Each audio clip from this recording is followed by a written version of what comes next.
Hey guys, I'm Wendy, and this is episode 2 of Just Like You. Our goal is to tell the stories of the queer community, and in doing so, make representation accessible no matter where you live. Our next guest on Just Like You is a pillar in his community, inspiring others to give back also, and has created a community of friendship, love, and acceptance in Williamson County here in Middle Tennessee. Please welcome Robert to Just Like You. Hello, I'm Robert McNamara. Thank you. Thanks for that lovely introduction. Yeah, That was awesome. It definitely has been inspirational in getting to know you more and know how much you're doing in the community. And then like our little like pre-chat to this was like, wow, there's so much to dig into. I'm super excited. But at 69 years old, of course, there's stuff to dig into. So there's stuff to dig into. There's plenty of stuff to dig into. Yeah. Okay, so born and raised in Lansing, Michigan. Well, south of Lansing, a very small town, Eaton Rapids, 20 miles south of Lansing, Michigan. Okay. Mm-hmm. Big family, 17 children. I'm the middle child. That's so crazy. How many brothers and sisters? 10 boys, 7 girls. Wow. Wow. Are you guys all relatively close in age, or? Yeah, pretty much a year and a half apart. Right down the line. Your mom. That's a lot. Like every year she was pregnant with basically. babies. Yep. Wow. Did she herself have a large family that she had come from? She had come from a large family, as did my father. They both had at least 10, I think, in their respective families. Oh my gosh. Yeah. I can't even imagine that. I cannot even imagine that. And I can't imagine having just one. That's what I was going to say. Like, coming from that. And I mean, it seems so natural. You know what I mean? It just seemed, It was normal. Yeah, it just seemed like, what's the big deal? Yeah. And she made it look easy. She really knew what she was doing. And that's amazing. Yeah. I've always said one and done, because if I even had more than one, I would fall apart. I don't know how people like manage it. Like I'm like, okay, with one, I can put all my energy into that one and everything. But with 2 or more, like it's a lot. It is a lot. It's a lot of work. Yeah. So was that 1950s time frame? I was born in 55. 55. Okay. Yep. So in that area in Michigan, did you recall anybody that was like representing the LGBTQ community at that time? No, not that was representing. There were what were then queers, know. There were a couple, but I didn't know any really. I didn't know any other gay people, until afterwards, a couple people have come out, the classmates that have come out later. Right. Classmates that you graduated with? Yes. Yeah. Mm-hmm. Yeah. 2 or 3 that have come But out. No adults that you remember anything like, even and looking back? No pride, no way for me, nobody for me to reach out to and say, look, this might be what is going on. Yeah. Yeah, there was none of that. I mean, I can imagine that in that time frame also. I mean, of course, I feel like it was very structured roles for males and females at that kind of time frame of like pretty much. And there were, and the ones that were that didn't conform or they looked a little bit different, they were harassed. And sometimes incessantly, and I'm sure. But even just mildly, So the only reason I didn't get harassed, because I was effeminate, during, I was never aggressive and not into sports or anything. But with that many siblings, nobody ever messed with me. There was no way, You were insulated right in the middle. That's right. Yeah. Nobody's going to mess with me. So that's true. That's what saved me, because I would have been a prime target, for, harassment. So. Right. And I know that the Catholic Church was kind of a big thing going on in the family and like a really, probably in that time frame too, right? I would imagine the majority of the people in the area. Still is. That church is still going strong. So it was the Catholic Church is where my parents belonged. My dad went every day. Okay. On his way to work, he would stop and that's wild. And say a quick little mass and then go on to work. Yeah. Every day. And of course, we went every Sunday. And I was an altar queen, and we had to go to catechism and that sort of thing. So the church, the structure was part of my growing up. Yeah. How long did you stay in the church?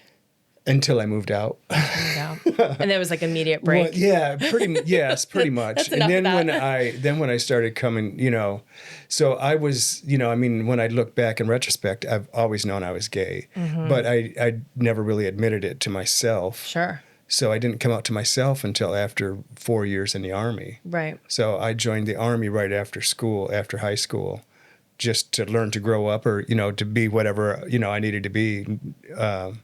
And ended up getting married. I met a woman and got married to a woman. Wild. While I was still in the Army. Yeah. So I was trying, at that point I was trying to be straight. Yes. And it didn't work very well. Well, and when we had chatted a little bit previous to this, and you had made that comment that you were like, I was like learning to be straight, and I was trying to be straight. Exactly. And I think that is something a lot of people can relate to, that they're kind of trying to will this to not be what it is. Like they can feel it, and they're like, no, I don't want to be different, or I don't want to. It was interesting. Last night I connected with Evan Richardson from New Moon Rising, and we were talking about, he was talking about it, about these stages of coming out. And it was really interesting because there is that kind of like initial recognizing it in a sense, but then also fighting it a little bit, and not wanting to fully accept it. Yeah. And I thought that was like just so interesting, because even as parents, for or any loved one, it could be a friend, or we also go through that. Not that it's an unwillingness to want your child to be gay or anything like that, but I think it's just that initial, I'm processing this, and how do I move forward? And the other component to that Evan was talking about was how it's also then realizing where's the safe space for me to talk about this? Who are the safe people for me to talk about this with? Like, I'm starting to realize this about myself, but where can I safely now express this to somebody and talk to somebody? So is that something that you also felt?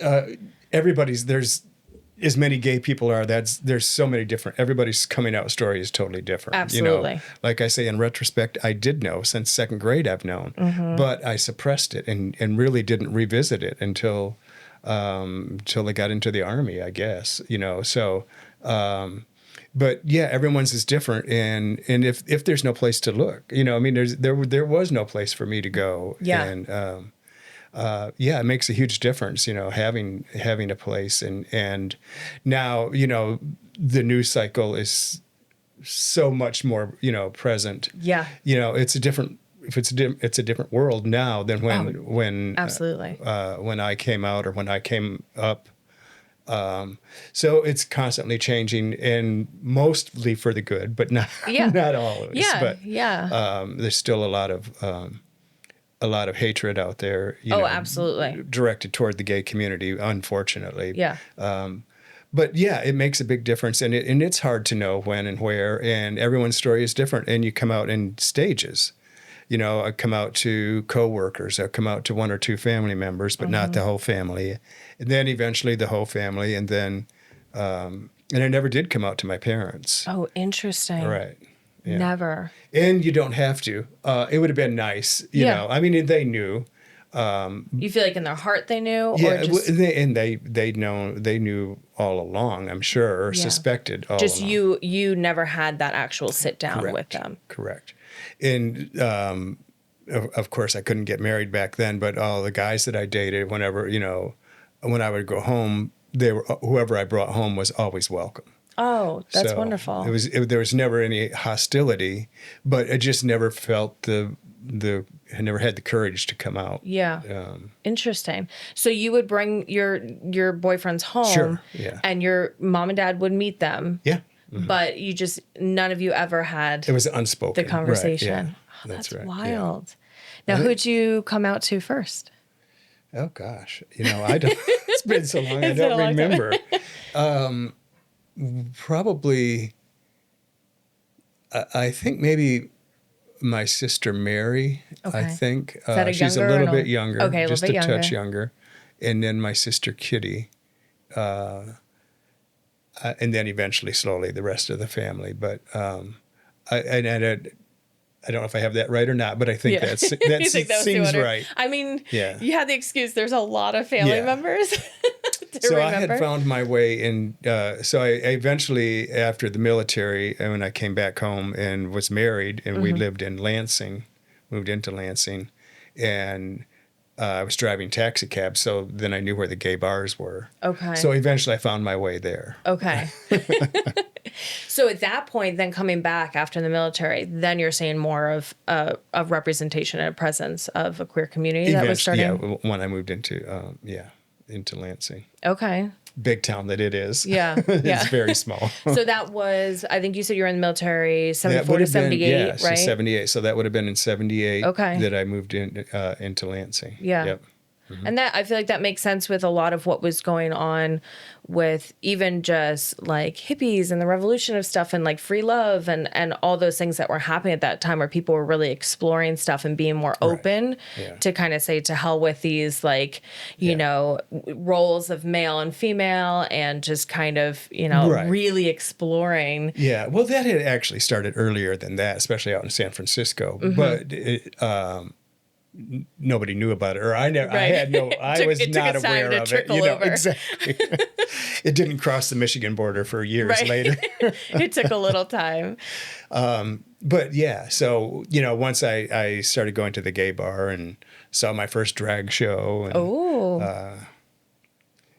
I was in the big time then. Yeah. You know? So how did that feel seeing the first drag show? It was amazing. It was awesome. Yeah, we had some really, really good. Lansing had some excellent drag queens back then. Awesome. Yeah. That's really, really cool. It's amazing to me the bravery of people to kind of be that first, you know, to really put themselves out there in the beginning when, again, just 20 years prior, when you're born, growing up there, nothing. Yeah. And then to be those kind of pioneer people that are like, I'm going to do this. I'm going to be true to myself. I'm going to do this, even though they're still, I'm sure, getting ridiculed and, you know, all that. It blows my mind, you know, that thank God for people that do that because it paves the way. Exactly. Yeah. But I mean, they have to be pretty brave. That bar had been there. I don't know how long that bar had been there. Joe Cavillo's. It's gone now. But it was it was notorious. People knew, you know, statewide people would come from the Upper Peninsula. Yeah, because there just weren't that many. Yeah. You know, so, there'd be people from all over the state come in on the weekends or, you know, just happen to be going through Lansing and stop. Just happen to be. Exactly. Just happen to be. Find their way there. Yeah, just happen to be driving right by and I worked there for a little while. I waited tables. Yeah, it was fun. That's cool. And I bet that was such a nice environment to be in. I loved it. You know, I was young and cute and had my little apron on and people were sticking tips in there. And it was great. Oh, I loved it. That's awesome. Yeah. Did you ever think like, I might try and do some drag? Were you inspired enough? Not really, no. I did for Halloween one time. Okay. I did, and of course I wanted to do use my own hair. And, it didn't work out very well. I was an ugly woman. Well, but you know, I mean, it's fun to explore that. It was fun. Yeah, I had fun. Yeah. So, all right, so I know you said you went into the Army, but to back it up a little bit with school and stuff, so college was just not on the radar at all? It wasn't on the... No, I was, you know, I was that middle child syndrome, you know, I just didn't pay attention. I was just kind of lost. Yeah. And really did not have... I had nothing on the horizon. I didn't know what I was going to do. I just wanted to get out of school and move on. Yeah. So I ended up joining the Army, and that came about because I parachuted one time, so I thought I would join the Airborne. Oh, that's cool. You're like, of course, I parachute one time. Yeah, so exactly. Let's go in the Army, and so I didn't make the Airborne squad. Okay. But so I ended up in the infantry. Okay.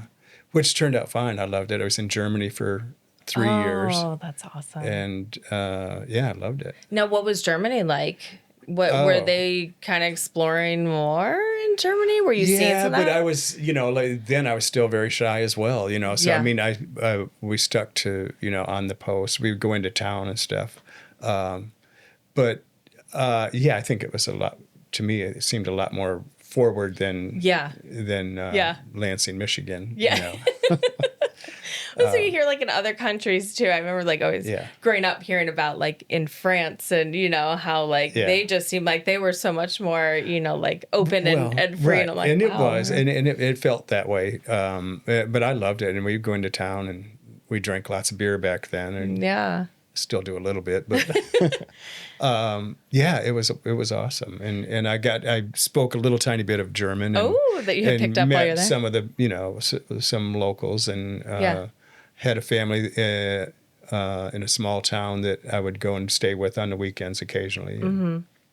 That's pretty cool. Yeah, and especially you had never been outside of Michigan prior to. That's correct. Wow. Yeah. So that's a big jump. Yeah. To be like, not only am I going to leave Michigan, I'm going to leave the country. That's right. Go somewhere else where I'm learning a new language. I went 6 months to Louisiana, or 3 months for boot camp for training, and then over to Germany. Little small opportunity to get out of Michigan before the big jump. But I loved it. It was great. Yeah. I loved their tradition, and it was fun. So now meeting your ex-wife, you said you met in the military. So you guys were stationed in Germany? No. So my first 3 or 6 months, 3 months was in Louisiana, and then I went to Germany. And then my last 6 months was back in Louisiana. Okay. And that's where I met her. Okay. In Louisiana. But we were both in the Army. Okay. Mm-hmm. Awesome. And was it like attraction, or was it, because I know that you had said that she ended up being a lesbian? Correct. Herself. So do you think it was like an unspoken, we can well, kind of, so I think at one point she finally did say that I was her beard, basically. Mm-hmm. I think she was in danger of being found out, because then, it was before don't tell, don't ask. Yeah. You're gone. You'd be gone. You're gone. Yeah. So I was kind of her beard, but I think she was more, she was bisexual. So okay. And I still really wasn't totally out to myself yet. You know?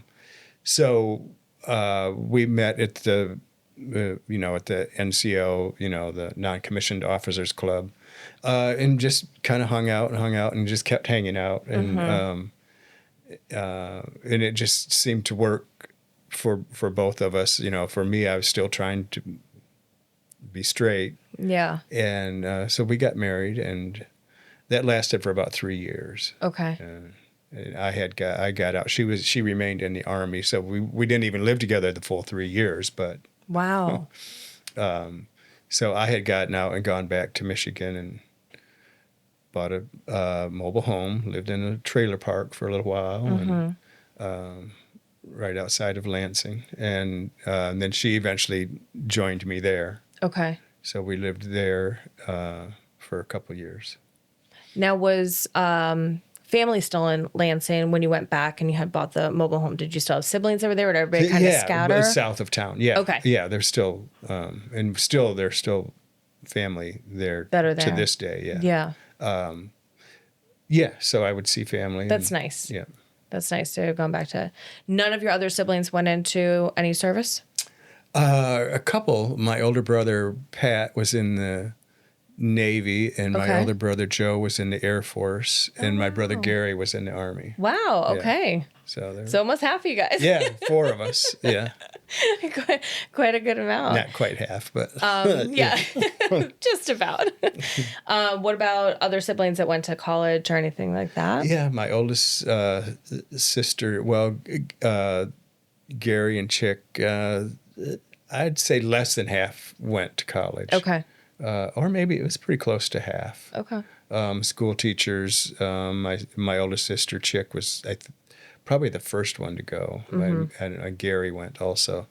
But my sister, Chick, went to Grand Valley State College, and she worked her way on up to, holding several positions at the university. Oh, that's awesome. And just retired. I think she put in 40 or 50 years. Wow. That's awesome. Good for her. Yeah. And I'm sure with a big family, even just the idea of college for everybody probably wasn't like, well, we all can't go. Exactly. Right. We can't afford all these. Right. And I was never, they never said, what do you want to, or I was never pushed or encouraged. Right. You didn't have to in pick. that direction, because that way they didn't have to deal with the financing, I guess. But the ones that did, that wanted to go or expressed an interest, they made a path for them, or, helped them figure it out. Oh, so, that's nice. Yeah. That's really nice.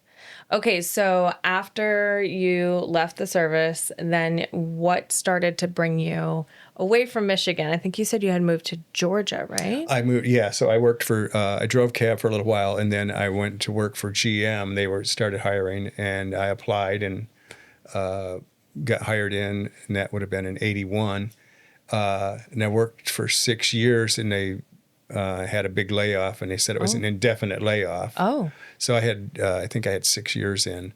But I had friends that had just moved to Georgia, so I went down and followed them and hung out in Atlanta for 4 years. Oh, nice. Bouncing around, waiting tables, working in a small factory. And then eventually one day I got a call and said, we're hiring, from GM again? From GM. Okay. Right. Yeah. We're hiring laid off employees to go to Saturn, which is in Spring Hill, Tennessee. Okay. So from Atlanta, I came to Tennessee. Okay.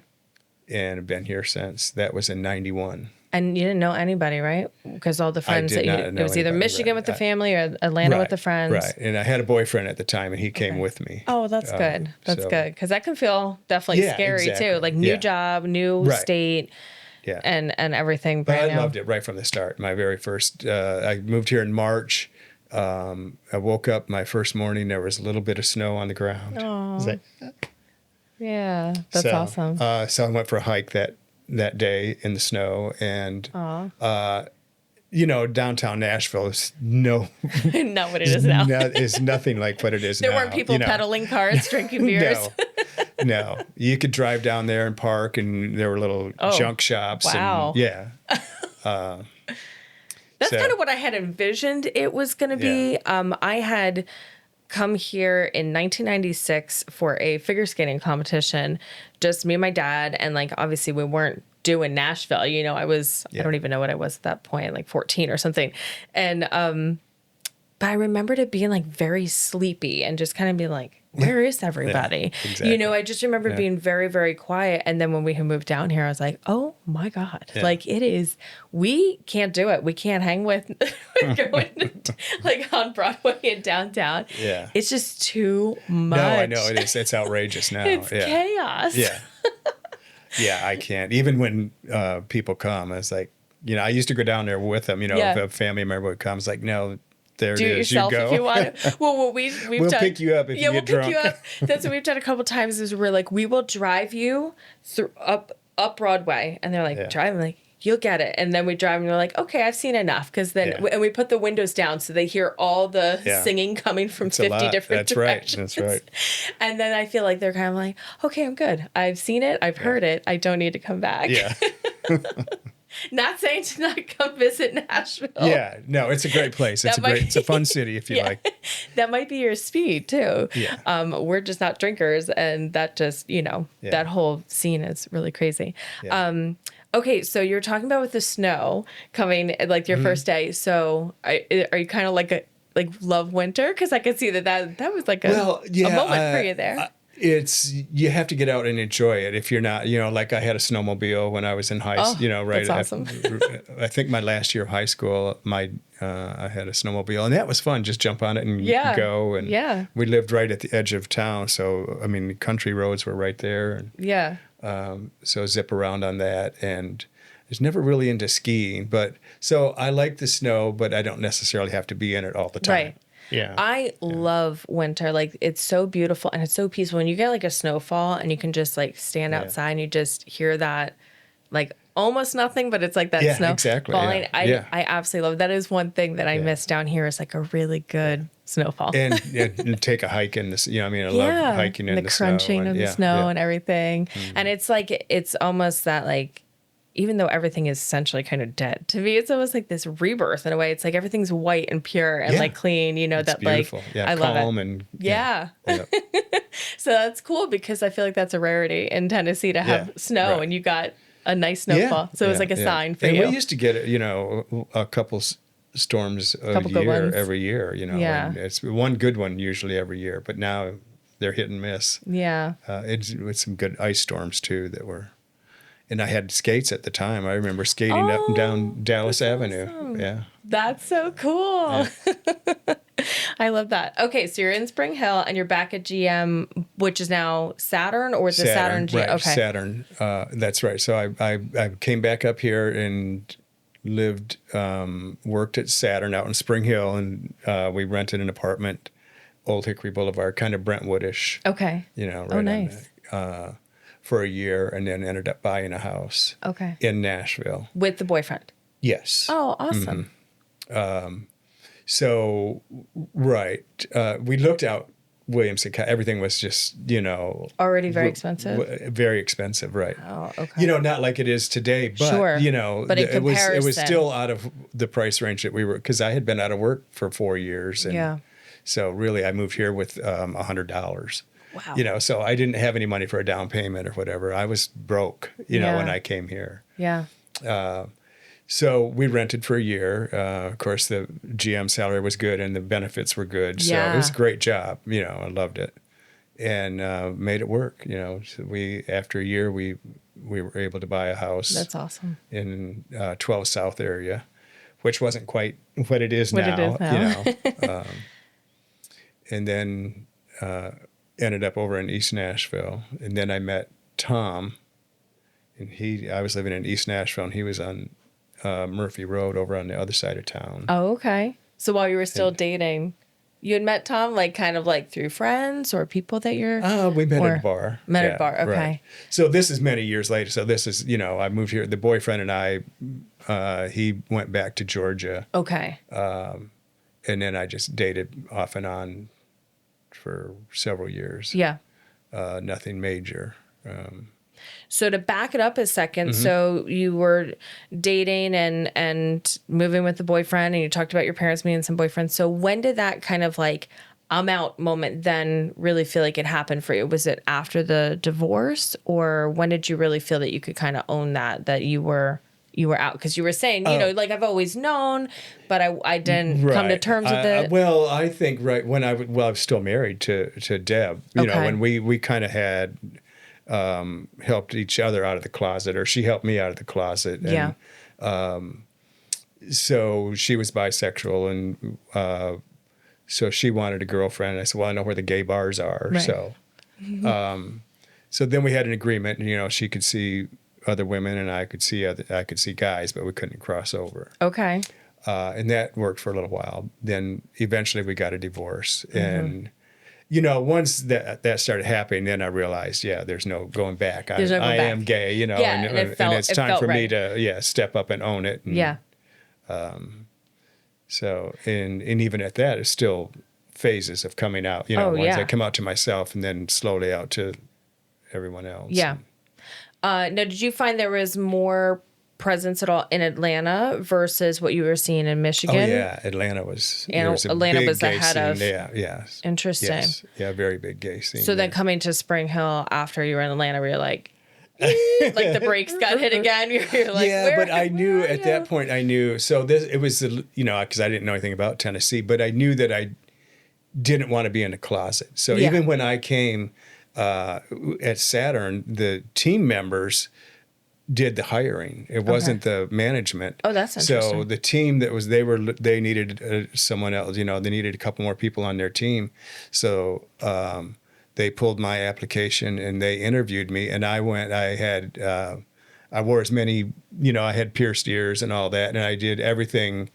Just so that I didn't come out and say I was gay, but you were like, I'm not moving here if I'm not gonna, I can't come as being me. Good for you. So, and they hired me. So, And any questions in the interview process? So they interviewed me and they said, okay, we'll get back to you. Then the guy that interviewed went back to and they have a team meeting every week, and they said, well, we think he might be gay, blah, blah, blah. Oh. And the story I heard was that the Ron Bowles, the black guy on the team's like, we're not going to discriminate. Wow. And so they Amazing. hired me. Right.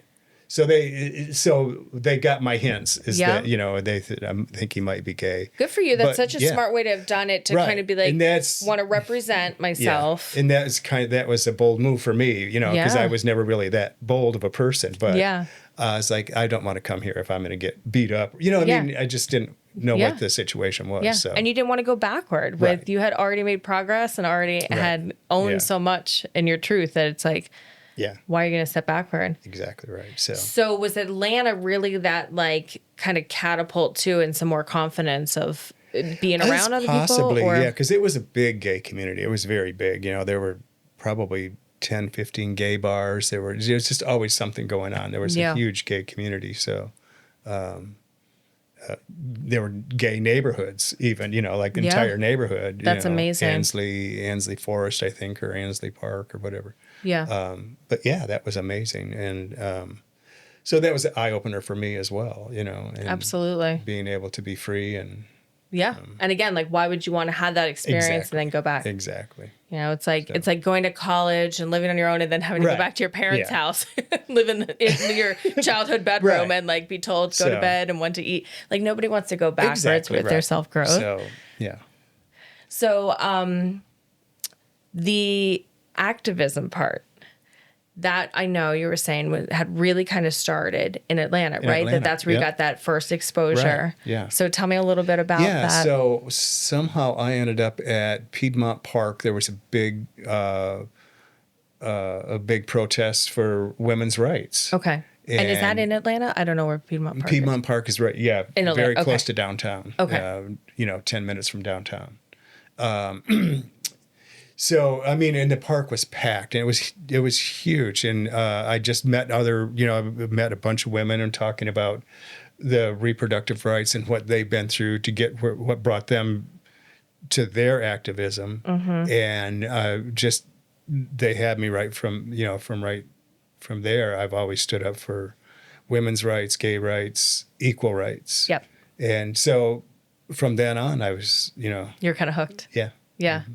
But I know you said you were very shy growing up. So extremely. How did you find kind of your place in that, to be kind of a shy, more reserved person, but still really want to be in the activism? Crowds, the crowds are big enough. I could pick up a sign and hold a sign, just as easy as anybody and blend in, Yeah. So I was always blending in. I was never really the forefront or the leader of the pack or anything, but I was always there. But you were there. Yeah, because I knew that the numbers counted, And, and being in a big city, there was always plenty of it, and Atlanta and then Nashville, there was, once I got to know the people there, there was always somebody organizing something. Yeah. I was always involved in something. And how often do you think stuff was getting organized at that point? Were you seeing it like just a couple times a year, or was it? Oh no, there was always something going on. It was like when George W. was in office, there was always something to protest. And, Reagan, there was always something to, a war here and a war there, and the rights. I had a T-shirt, I'm already against the next war. Right. Yeah. Here I am, I'm against it. So. And again, I want to point out that we had discussed, so you served from 74 to 78, and Vietnam had just ended. Technically, I think they last pulled out in like 73, maybe troops, and then I think the war itself was considered done sometime in like 75. So you were in the services, and you were coming into the service at a time when it was wartime and everything. So you really, I feel like, get to kind of stand on that soapbox and say, I don't want any more, because you did the thing. Like, you were there. You were right. I didn't see. I saw no action. I saw no action. Now, it was considered peacetime, although we still had troops in Vietnam. Yeah. There were still. So I mean, something could have changed. I could have ended up absolutely in Vietnam. Yeah. I didn't. Thank God. Yeah. But no. But you walked the walk. So it's still considered, it's still considered Vietnam era. Yeah. Yeah. Yeah. And again, with the time frame and everything, and like you said, like how you could get, called back in at any time, it was a voluntary enlistment at that point, right? Yes. So again, just from that side of you've experienced it many lives, and for you to say, I'm not interested in war anymore, and we want rights and we want these things. I mean, I think that's important, because I feel like some other people can come from just one side, one lane of it, and have very strong opinions about something that maybe they didn't experience firsthand, but you got to experience that. And and I'm not sure that's where my anti-war stance comes from. I just don't feel like it's, it's such a huge waste of resources and people. Yeah. I mean, people that don't come back or come back injured or, and what did we gain? Absolutely. In Vietnam, what did we, in all these different places, what have we really gained? Yeah. So I'm just, I'm in favor of, sitting at the table and figuring it out. Yeah, absolutely. Absolutely. I mean, we're seeing that right now with Ukraine and Russia and Palestine and Israel. It's so sad. Very sad. It's so sad. Nobody wins in war. That's right. I mean, it really is. It's a devastating thing, that it does feel like it kind of jumps right to like, oh, we'll do this. We'll do the violent part rather than be like, let's figure this out. We spend millions of dollars dispatching people around the world to try and settle, it in certain areas, you need to settle this now, sit down. We need you to sit down and figure this out and end the war. So we should follow up on that ourselves. Yeah, absolutely. Okay. So let's talk about this AIDS quilt. Oh, so, I know it was October 11th, and it was 1987. I looked it up because I know we were talking about dates. Okay. And you're right. You said, I'm pretty sure it's like 87. Yeah. And in D.C. Mm-hmm. And, tell us about your experience So there. I had moved, as I said, from Michigan to Atlanta, Georgia. I was living in Atlanta, and they were getting ready to display the AIDS quilt, the first time in public on the mall in D.C. So my friends back home were going, and so I got a ticket and met them in D.C. and we went to the unveiling of the AIDS quilt, which was so. There's all these, so we walked around. We spent the whole day just walking around and looking. It was massive, big. I don't know how many squares there were at that point, and it continues to grow, but it's segmented, and so that you can kind of walk through. Well, there were paths, right? So it was laid out where you could walk through and see and find names. And just to see the tributes, even if you don't recognize the names, to see the tributes of people. Right. And we found a couple that we knew, and then some celebrities and this and that and names, that you recognized. Yeah. So it was very, very emotional. Yeah. And it was an emotional supercharge too. Like I remember on the flight back home, just wanting to come out to everybody. It was like. More empowerment from it. Interesting. And because that was like epidemic type time frame with AIDS and everything. So as a gay man yourself, was there also more fear, or you just felt more empowerment from it, or a little bit of both even? It was, I had decided early on that I wasn't going to live in fear. Okay. So I just said, I've got to live my life, and whatever happens, absolutely. So be it. So I decided not. I mean, of course, be smart and be cautious, but not live in fear. Yeah, it was it was a fearful time. I mean, it was plenty to be fearful of. Yeah, and I'm sure with the media too, like the way it was all spun and everything, and it was still exactly right. And the president at the time wouldn't say gay, wouldn't I mean, it was we've come a long way since then. I mean, it wasn't talked about, or they tried not to talk about it. Yeah. push it under the rug or under the quilt. Yeah. Yeah. So, yeah, I mean, there were, it's so much more open now. But back then, and just keep showing up and showing up and showing up. And then they start talking about it, and it becomes a little more mainstream. And and how powerful, again, that the quilt is such a visual, to lay out. So I got stats on it. Okay. So, it was an idea that was conceived in November of 1985, so just less than a year before, by human rights activist Cleve Jones, as a way to remember lives and stories of those who have been lost to HIV/AIDS. So on October 11, 1987 was when they put, during the National March on Washington for Lesbian and Gay Rights, it says 48 volunteers unfolded this 1,920 panel quilt. So I know you said, I'm not sure how many panels. So yeah, 1,920, and they put it across the National Mall in D.C., and it covered more ground than a football field at that time even. Yeah.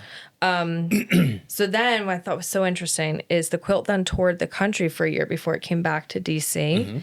So it was back in 1988 and had gone from 1,920 panels to 6,000 in that 1 year. Wow. Like, that's wild, right? From touring.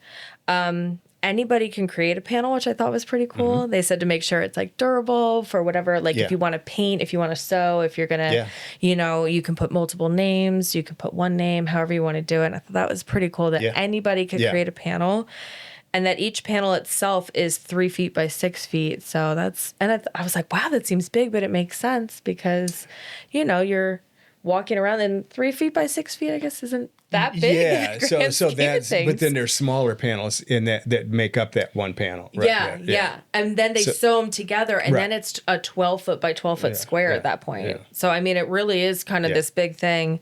So it said it currently lives in San Francisco at the National AIDS Memorial, where it has now more than 50,000 panels. And it's representing more than 110,000 individuals on that. And it weighs 54 tons. Like, wow. The impact of all those numbers, massive. I feel like, again, seeing it, I'm sure there's nothing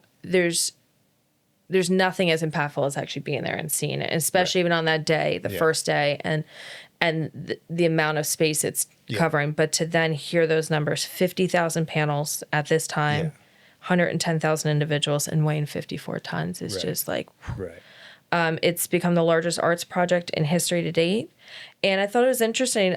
Cleve Jones, that had conceived this whole idea, he has a book called Stitch a Revolution. I didn't know if you had ever heard of it or read it. No. Yeah, so it's something we'll put in the resources on your episode for people to check out if they want. Okay, and it's kind of a memoir about him, and then also about the quilt. So it's kind of cool. Nice. Yeah. Do you have photos from that day? Gosh. I don't know. I haven't seen any. No, I don't guess I do. Really? Wow. Yeah, I don't. And obviously, I mean, camera, I feel like it was, you didn't have your phone and your camera and your everything. That's right. Yeah. You had to be very intentional. Right. Yeah. So and I probably didn't even own a camera then. I was living in Atlanta and making $5 an hour. And, probably didn't have a camera. But my friend David Youngs that I went with might. So I'll have to look into it and see what he's got. Yeah. It would be cool to actually see, because I was looking up photos of it, and I don't know if you've looked on the website or anything for it, but you can actually see the entire quilt with all those 50,000 panels. And like when you're looking on like a Google Maps and you zoom way out and you could see all of like North America or whatever, you could zoom all the way in and look at every single panel of the quilt in full detail. And I thought, how cool. So even if you can't actually get to where it is in San Francisco, you can go online and look at it. It was pretty amazing. And now they tour, they'll bring smaller sections to different cities. I think it's been to Nashville a couple of times, in the mall here. What's the park there? Bicentennial Mall. Oh, Bicentennial. Yeah. And I've never... I'd heard of it, but I had never heard of it touring anywhere to even have the opportunity to go. I want to check that. So it's definitely on my radar now. Actually, I think that's wrong. I think it came to Dixon. I think it came to the Renaissance Center in Dixon, possibly. I don't think it's, but it does go. You can get travels. Yeah. In segments, because now it's 54 tons. That's right. Yeah.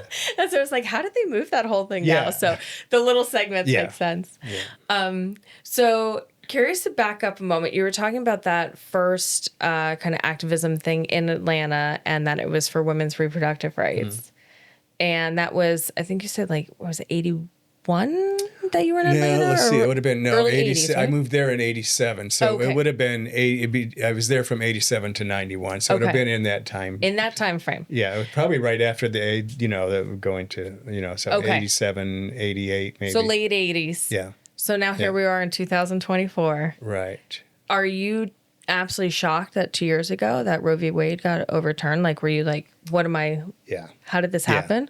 I can't believe we're still here, still doing the same fight. Yeah, it is unbelievable. Should have never happened, but here we are. It's mind-blowing. Yeah, it is. Yep. And to especially have been somebody that was there fighting for women's rights the first time, which thank you, because there should be bodily autonomy for sure. Right. But yeah, I still feel like I'm, in some weird it's dream. Numbing, really, for women now that find themselves in need of whatever, health situations. It's mind-numbing, the stuff that the women are going through at this point. And so it's disgraceful, and harmful and hurtful. Yeah.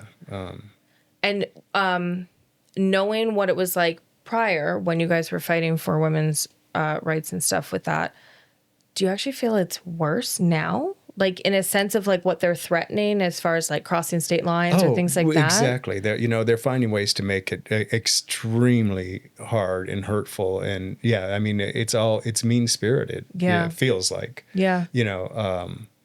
And with the ability to track people more from like phones and facial recognition and things that weren't even a thing in the 80s, that now they can see you going through that toll booth where they've found your face, or find you on the a street camera that you're walking into a clinic, and just and you can be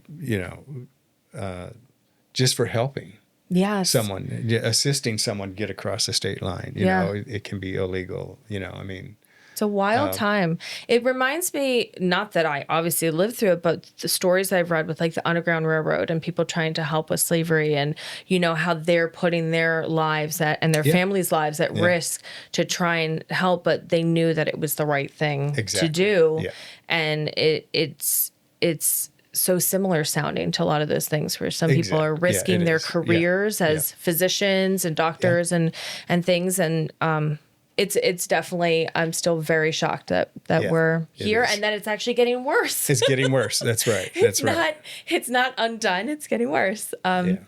Okay. So wanted to back up a moment and talked a little bit about the dating and all that.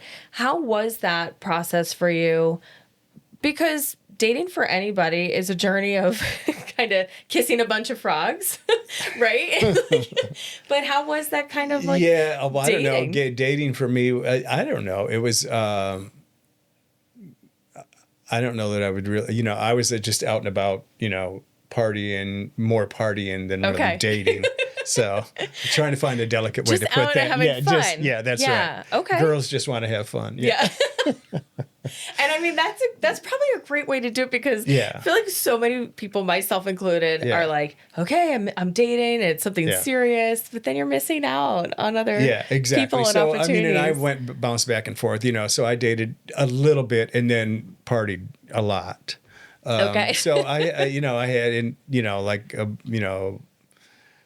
something that lasted a year or 2 years or a couple of months or something, but then was always immediately out partying, so I was more of a, party person, but not a late night party. I like the early evening. I like to be in bed by 10, but nice.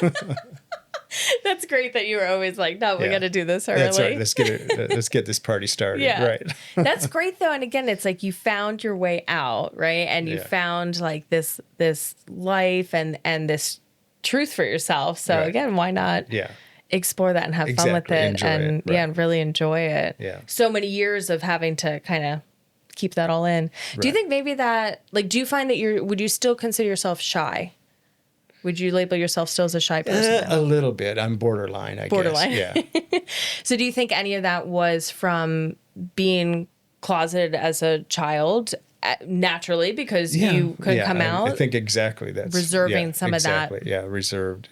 And it just boiled over. And I remained that way until I moved to Franklin. I see, even living in Nashville, I still, would be the wallflower, go to a party and I'd be the wallflower. And until I moved to Franklin, that's when I really started. I knew that, there was no gay movement that I knew of out here, so I figured, well, I guess the one has to step up. Yes. And so that's where I am today with Franklin Pride, inaugural Franklin Pride and that sort of stuff. And that's where I've learned to come, break out of my shell and started talking to people. And I had to, so meeting with the mayor and meeting with the, aldermen and that sort of stuff. Yeah. And totally changed my whole world, you really jumped in. Yeah. Because it's not just a few people, and it's not just friends or neighbors or things. It's people that are probably wanting to say no that you're having to convince them to say yes, especially in the beginning. So it's probably a little more scary and intimidating, especially you're going to, like you said, with local people that you have to talk to and get permissions and stuff. So exactly. What year was Franklin Pride officially started? Our first year was 2021. Yeah, 2021. I got it right. Yeah. 2021. It was just after, as we were coming out of the pandemic. Originally, we were going to have it the year before, but the pandemic got in the way. The world shut down. And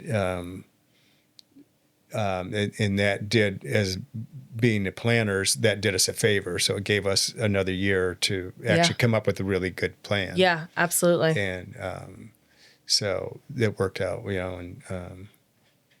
so 2021 was our first year. And we had 4,000 people show up. Oh, my goodness. Yeah. That's amazing.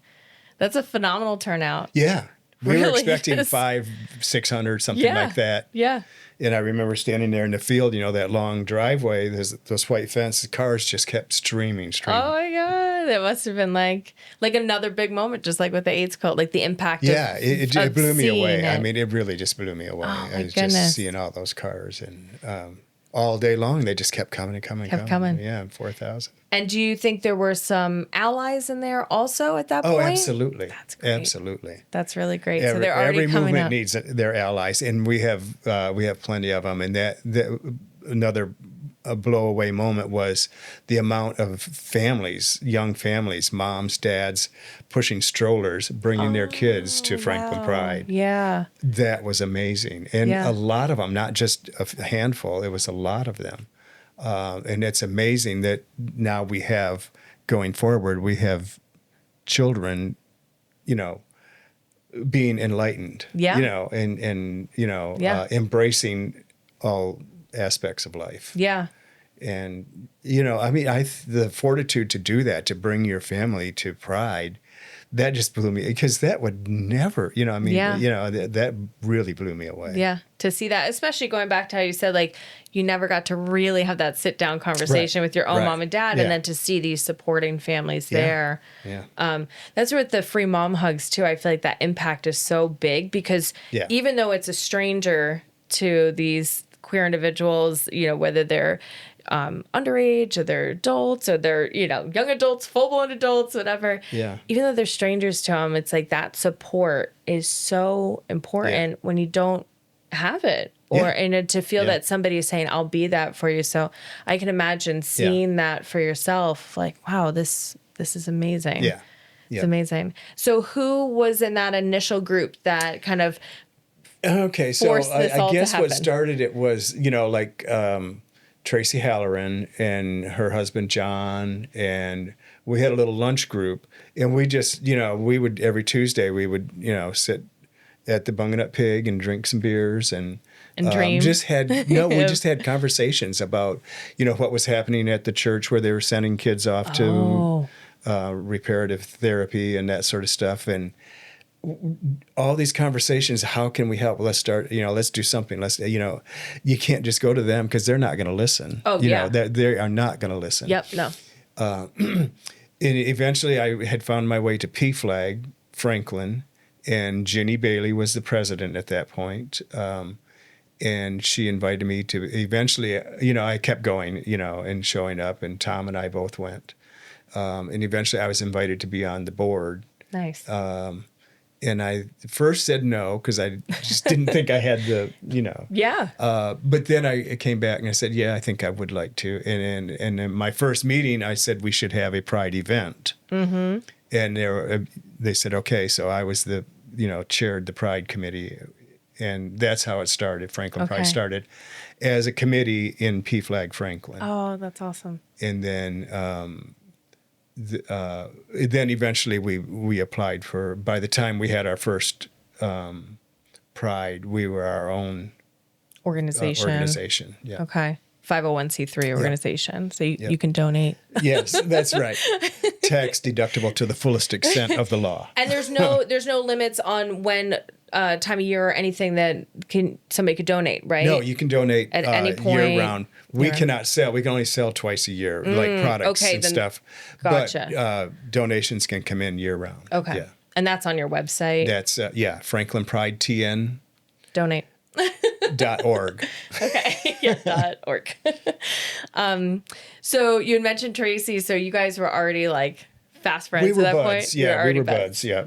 We've been, still are, and she's the treasurer of Franklin Pride. Awesome. And treasurer of PFLAG Franklin. Yeah. For a few more minutes.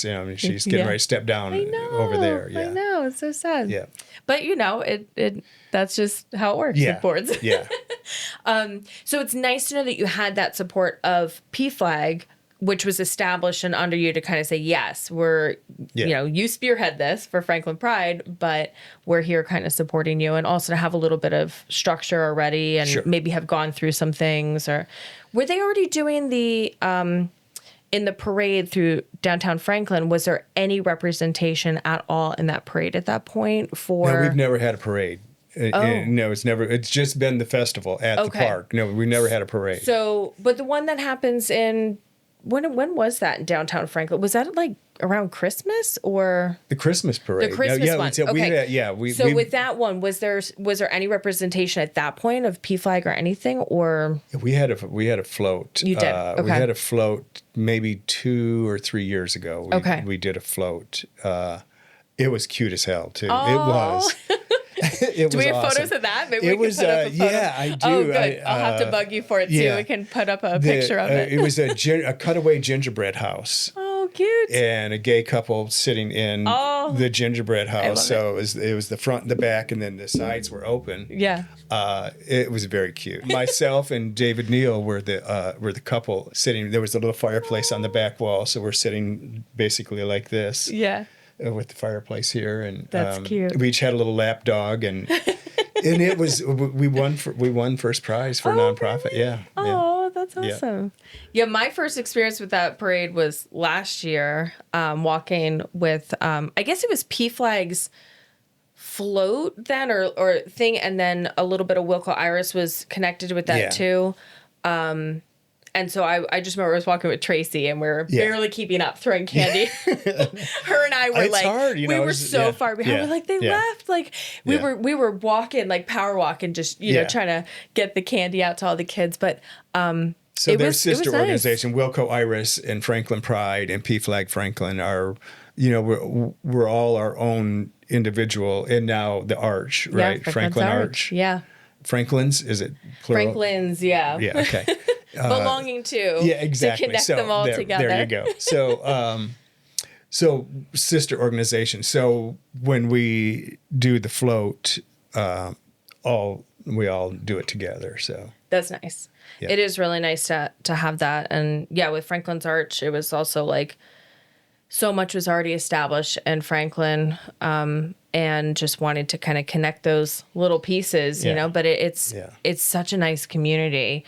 Yeah. And I know that's something that you've talked about, that you want people to feel that they can come to Franklin or Williamson County or surrounding counties, but just really feel that there is community around, and you don't have to leave to find community, that it's there and that it's been there and it's continuing to grow. Exactly. And I think that is important. If you're able to stay, I know some people aren't, the safety or whatever reasons aren't able to stay.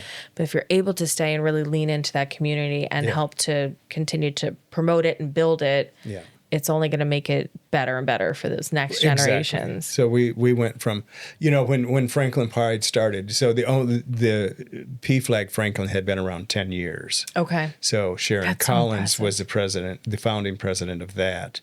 But Ginny Bailey and Marjorie and the ones that are still on the board now were original members of the PFLAG. That's amazing. So that's like 14 years now, I guess. But so that was the only thing gay happening in Franklin. Right. And it was a very active chapter, the PFLAG chapter. And I'd found my way there, and that's how, I worked my way up from there. Yeah. But we've gone to from having PFLAG to now having 5 organizations here in Williamson County. Yeah. That's huge. That's amazing. Yeah. That's amazing. It really is. Yeah. And again, we talked way back about like those first drag queens that you saw back in Michigan when you came back, those people at the forefront kind of being like, I'll be the first. And I mean, you were the first to create this. I mean, it's a really important thing for sure because of that representation, but also for yourself, like again, how seeing those cars come in or seeing those families come in, it's probably like a little bit of a healing moment and fills some of the like holes maybe a little bit of your own journey. And it feels good to be there and to know that there were a lot of high school kids and grade school kids that were there because they're part of the community. And that was refreshing as well, too. It's Oh, sure. I mean, if I had known that, I would have been a totally different person. If I had come out, when I should have, and had the support. I mean, I may have paid more attention. Who knows what my life would have been, but no complaints. But what I'm saying is how fantastic for these kids to have something in their life, and know that it's okay for them to be, they don't have to wait 10 years to figure it out. Absolutely. They can work on it now and start moving through life authentically. Absolutely.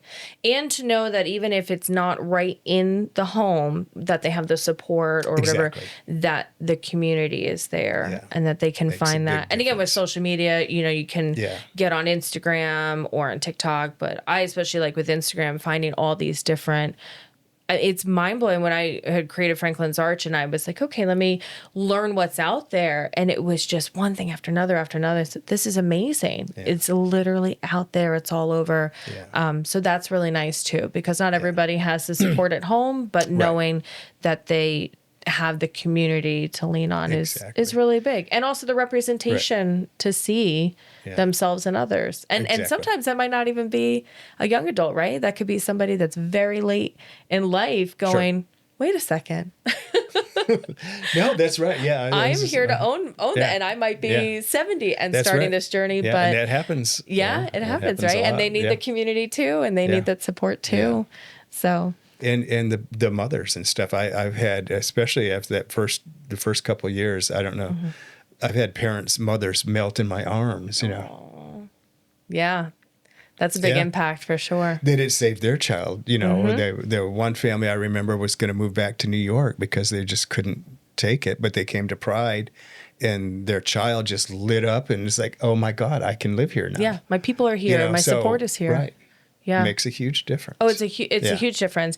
And that's why I think it's so important too. It's even with something like this, even if it reaches one person, that's great because that might have been that one person that really needed to hear it or see your story and see themselves in your story and see that like, okay, he got to the other side of this. I can get to the other side of this because it can feel really like...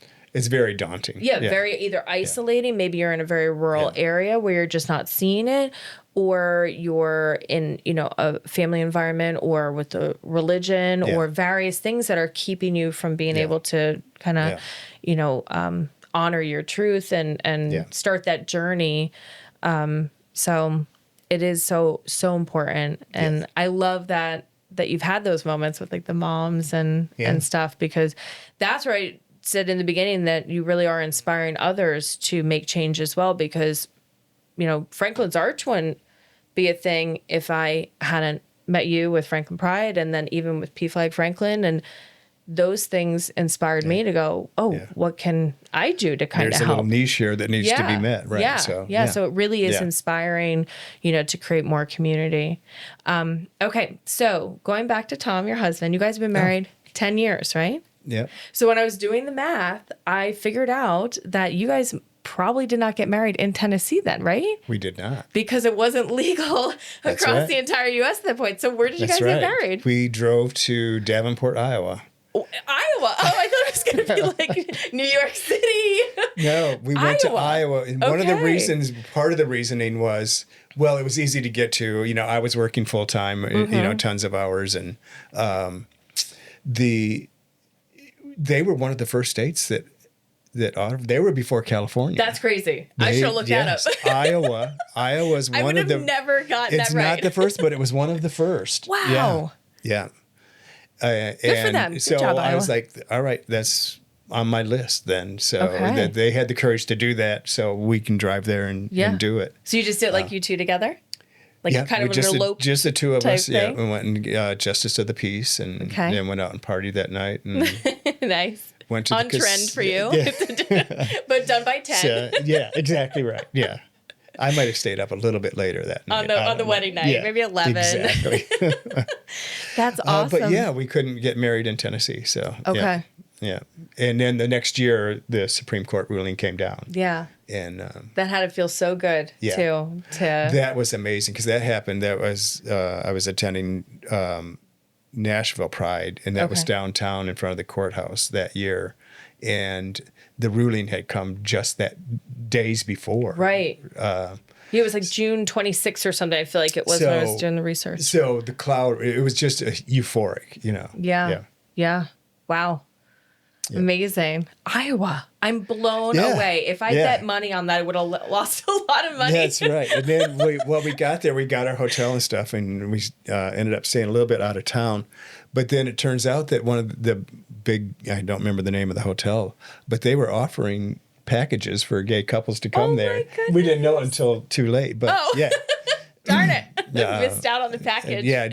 But that's cool. So did you see other people then? Like, was it kind of like a line of you? No, I didn't. I guess I didn't really. And then we had some friends that had moved from Iowa to Nashville, and so they kind of loaned us their friends. They said, go meet our friends at, when you walk in, there's a fish tank. They'll be sitting right behind there.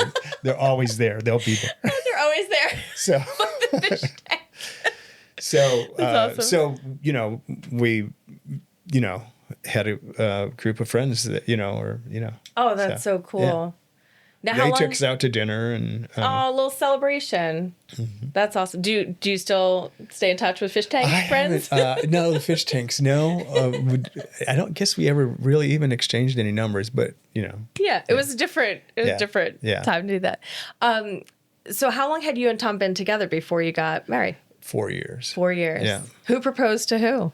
Well, I think Tom proposed. He proposed originally. It kind of went back and forth. Yeah. Because originally I said no because I just didn't answer. I don't know. It just you made him wait. Yeah, exactly. So was it like early on when he had first proposed, like much earlier? I think maybe we were probably 2 years in. Okay. I guess a couple of years in. Yeah. And I don't know why I just didn't. Yeah. Well, was that then the longest relationship that you were in? Because you were saying you were kind of. No, I think I was. Well, it was pushing it, but no, I think had been in. I think there was a 6-year relationship at one point. Okay. Okay. That's really exciting, though, that it was in Iowa and it was just a year before. And because I was doing the math, I'm like, wait a second. Yeah, that's right. Yeah, we had to travel. That's right. Yeah. But I mean, how amazing I don't know what the number of states were at the time where it was legalized, but there were probably a half a dozen, I'm guessing. I don't really remember either. Yeah. But then we came back here and had a reception in Nashville. Nice. Mm-hmm. Nice. Now, you were telling me a little bit about your high school reunion that you just had. 50th class reunion. Yeah. And that was really nice, it's like I said, how shy I was. And so I was a little bit leery about going back. But now that I've opened up a little bit more, it was really nice and, reconnecting with some people. And it was lovely. Yeah, it was very nice to run into those folks. And absolutely. And you had Tom with you.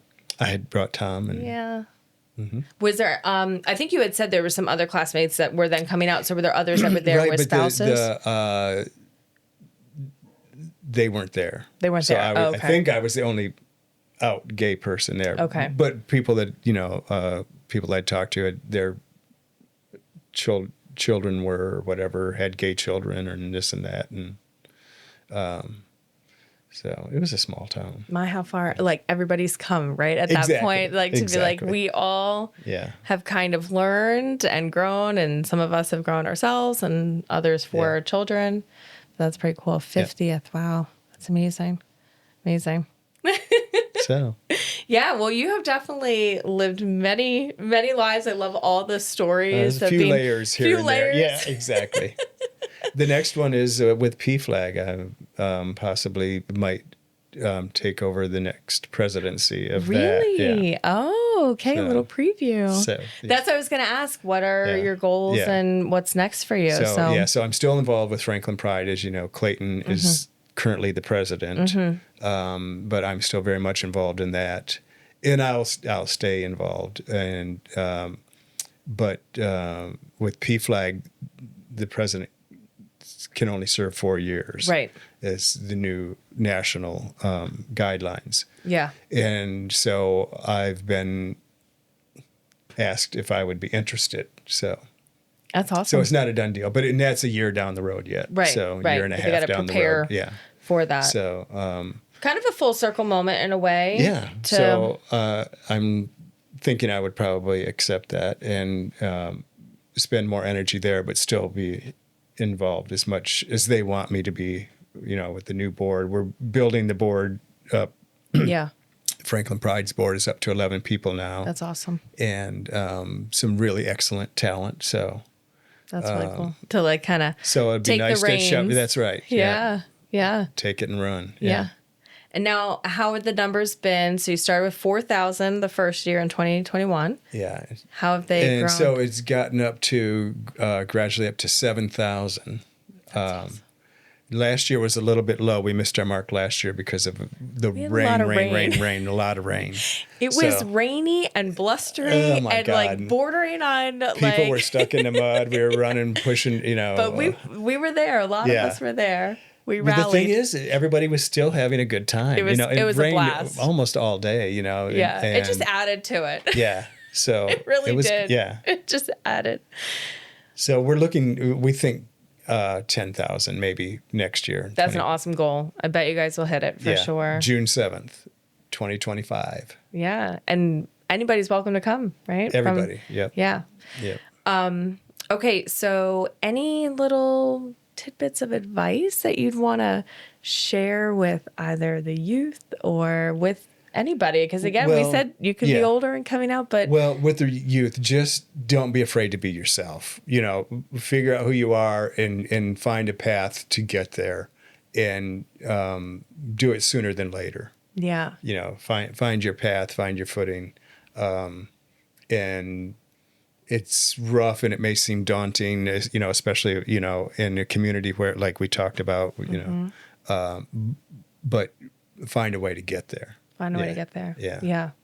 And lean into resources and community. And find your peeps. Yeah. And they're out there. Yeah, they're out there. They're in unlikely places as well, too. Sure. You never know. Just a little conversation, Yeah. And surprisingly how much things open up. Like for me, living out in the country in Williamson County, and neighbors, a lot of the neighbors they'll go out of their way to not look. Right. But then there's, quite a few that, hi, how are you? Or, that are very much an ally, and it's surprisingly, and you just never really know. And you can't judge that book by its cover either. Right. Just because they're living out in the country doesn't, so you never know where you're going to find it. You don't want to stereotype them either and just That's be like, oh, exactly right. Don't paint them into a corner because you'd be surprised. Yeah. And I have been several times by some of my neighbors. Surprised. So, yeah. And I think that's really cool, too, is the people that you maybe think won't even be supportive that are, and the people you think they're going to be supportive that aren't. Like, it can go both ways. Exactly. But people can definitely end up surprising you. Yeah. But and I'm a little bit more forward about that. So I always, whenever I go, like the grocery store or something, I remember the guy working there is like, "You're looking for something?" Yeah, I lost my husband. Yeah. And I knew that blew his mind, but still, that. I love it.